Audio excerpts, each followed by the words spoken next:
सभी विद्यार्थियों को good morning, good afternoon, good evening, जिस समय भी आप यह वीडियो देख रहे हो। आज का अपना जो टॉपिक है वो है श्रवण पत्र विद्युतदर्शी, आवेश का संसूचक, या इसको इलेक्ट्रोस्कोप भी बोलते हैं, गोल्ड लीफ इलेक्ट्रोस्कोप, श्रवण पत्र विद्युतदर्शी।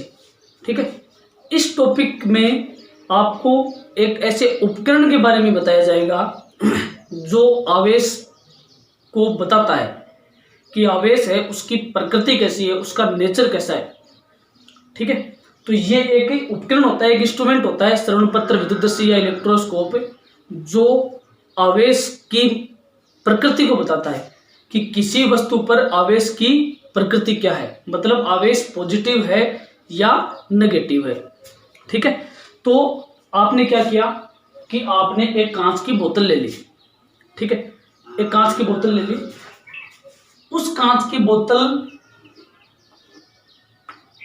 के बीच में आपने एक धातु की छड़ लटका दी। ठीक है, नॉर्मल कांच की बोतल आप ले सकते हो कोई भी, उसके बीच में एक धातु की छड़ आपने लटका दी।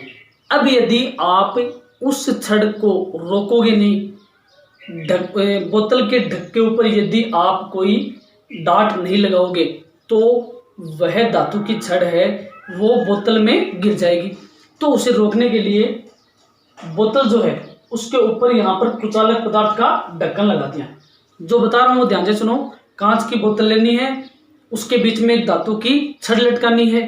ठीक है, और धातु की छड़ के ऊपर, धातु की छड़ जो आपने बोतल के अंदर लटकाई थी, उसके ऊपर आपको एक चकती, मतलब एक टुकड़ा, ठीक है ना, गोल टुकड़ा, किसी भी धातु के टुकड़े का, धातु के टुकड़े का गोल टुकड़ा, एक जो टायर नहीं होता क्या, ठीक है ना, जो चप्पल से टायर, जो टायर है वो काटते थे पहले बच्चे जो है, जो गाड़ी बनाते थे छोटे वाली, तो चप्पल के जो टायर्स हैं उस तरीके का कोई टुकड़ा, वो लेके आपने इस धातु की छड़ के ऊपर लगा दिया।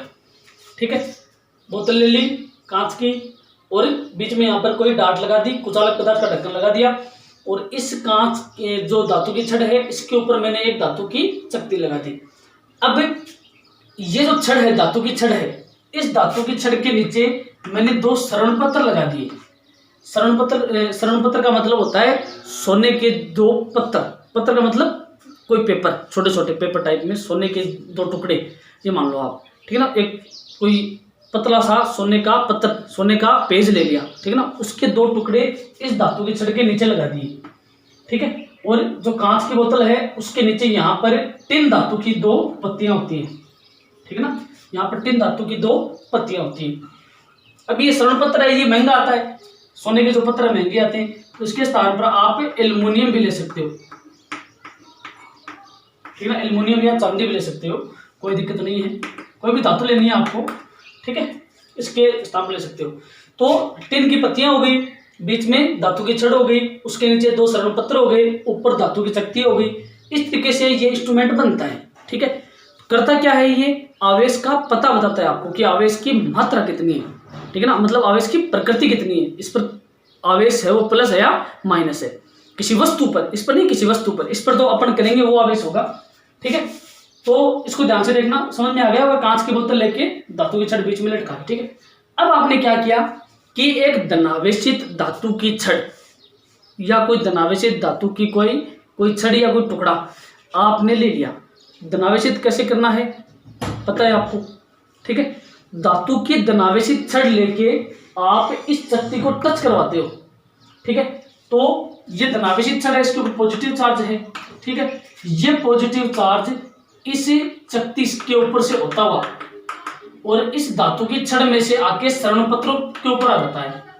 ठीक है, आपने इसको टच करवाया चकती के ऊपर, टच करवाने के बाद ये आवेश धीरे धीरे नीचे आके और श्रवण पत्रों के ऊपर पहुंच जाता है। ठीक है, अब आपको पता है कि ये धनावेशित छड़ है, इसका मतलब इसके ऊपर और जो आवेश आएगा, ठीक है ना, चालकीय विद्युतीकरण या भौतिक स्पर्श द्वारा आवेशन जो विधि है, उससे इसके ऊपर प्लस आवेश आएगा। दोनों श्रवण पत्रों के ऊपर प्लस आवेश रहेगा। प्लस आवेश होने के कारण ये दोनों क्या हो जाएंगे, फैल जाएंगे। ये फैल जाएंगे, मतलब दोनों के ऊपर समान प्रकृति का आवेश है, तो ये क्या होगा, फैल जाएगा। ठीक है, फैलने के बाद इसके पास में जो टिन की पत्तियां होती हैं, ये टिन की पत्तियां हैं, इनके ऊपर भी पॉजिटिव आवेश आ जाएगा प्रेरण के कारण, सॉरी विपरीत प्रकृति का आवेश आएगा माइनस प्रेरण के कारण। ठीक है, श्रवण पत्र प्लस है और इनके ऊपर आवेश आ गया माइनस, किसके कारण? प्रेरण के कारण।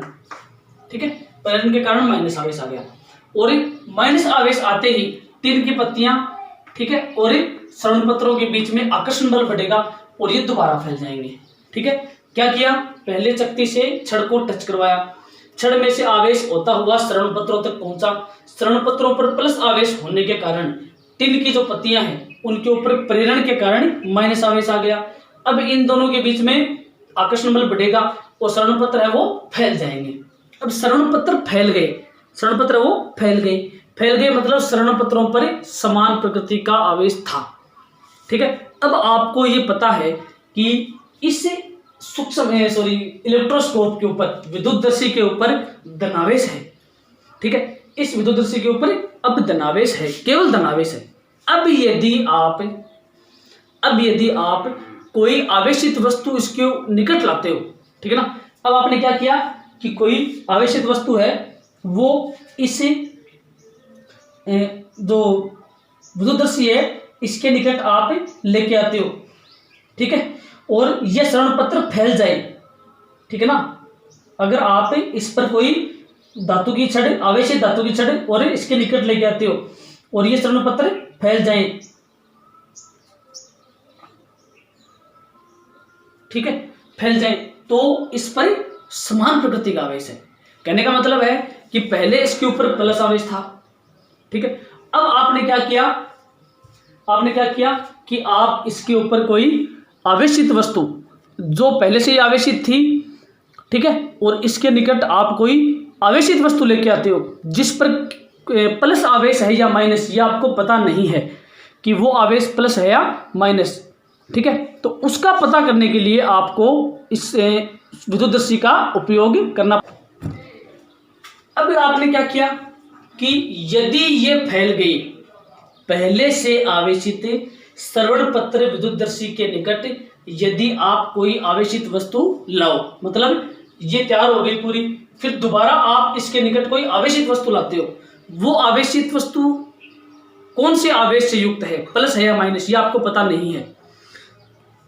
अगर उस आवेशित वस्तु के आने से श्रवण पत्र फैल जाए तब तो उसके ऊपर धनावेश है, क्योंकि ये धनावेश चार्ज थी। और यदि ये सिकुड़ जाए तो उस वस्तु पर कौन सा आवेश है? ऋण आवेश। ठीक है ना, यदि ये फैल जाए तो इसके ऊपर समान प्रकृति का आवेश है, और यदि सिकुड़ जाए तो इसका मतलब इस पर विपरीत प्रकृति का आवेश है। ठीक है, धनावेशित विद्युतदर्शी के निकट यदि आप धनावेशित छड़ लाओगे तो फैल जाएगी, और ऋणावेशित छड़ लाओगे तो पत्तियां क्या हो जाएंगी? सिकुड़ जाएंगी। ठीक है, अब आपको पता चल गया कि आपने आवेशित विद्युतदर्शी के निकट कौन सी आवेशित वस्तु आप लेके आए।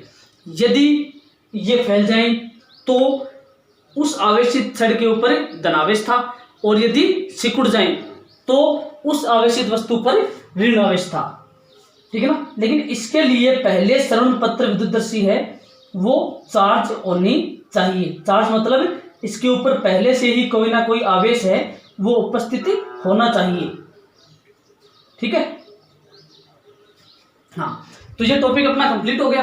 अब ये जो श्रवण पत्र है, ठीक है ना, मैं अलग इसलिए हो रहा हूं ताकि आप इस उपकरण को देख देख के समझ सकें। ठीक है, अब ये जो श्रवण पत्र हैं, ठीक है ना, इनकी कीमत अधिक होती है।